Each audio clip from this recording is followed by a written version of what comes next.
கழக பொதுச் செயலாளர் புரட்சித்தாய் சின்னம்மாவின் தலைமையேற்று கட்சி பணியாற்ற பலர் கழகத்தில் இணைந்தனர். தூத்துக்குடி மாவட்டம் கோவில்பட்டி வடக்கு திட்டங்குளத்தில் கழக உறுப்பினர்கள் புரட்சித்தாய் சின்னம்மாவின் தலைமையேற்று கட்சி பணியாற்ற இணையும் விழா நடைபெற்றது.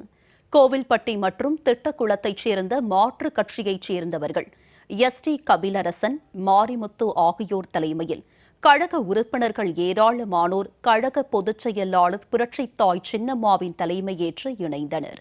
தூத்துக்குடி வடக்கு மாவட்ட கழக நிர்வாகி மாரியப்பன் கட்சியில் இணைந்த கழக தொண்டர்களுக்கு சால்வை அணிவித்து வரவேற்றார். முன்னதாக வடக்கு திட்டங்குளம் கிராமத்தில் உள்ள பசும்பொன் தேவர் திருமகனார் சிலைக்கு மாலை அணிவித்து மரியாதை செலுத்தினார். புரட்சித்தாய் சின்னம்மாவின் தலைமையின் கீழ் ஒன்றுபட்டு வரும் சட்டமன்ற தேர்தலில் களப்பணியாற்றி சின்னம்மா தலைமையில் ஆட்சி அமைய உறுதி ஏற்பதாக அவர்கள் சூளுரைத்தனர். புரட்சித் தலைவர் எம்ஜிஆருக்கு பிறகு நம்முடைய கழக பொதுச் செயலாளர், நிரந்தர பொதுச் செயலாளர் அம்மாவின் தலைமையில் கீழ் பணியாற்றினோம்.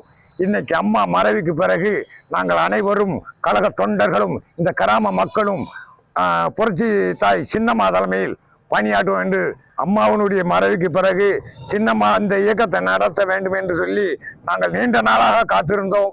இப்போது அந்த அம்மா பதவிக்கு வந்துருச்சு. அந்த சின்னம்மா என்ன கட்டளை இடதோ அந்த ஆணைக்கு இணங்க கழக தொண்டர்களும் ஊர் பொதுமக்களும் வரும் தேர்தலில் அம்மாவோடும் ஆணைக்கு கட்டுப்பட்டு அனைவரும் பணியாற்றுவோம் என்று கேட்டுக்கொள்கிறேன்.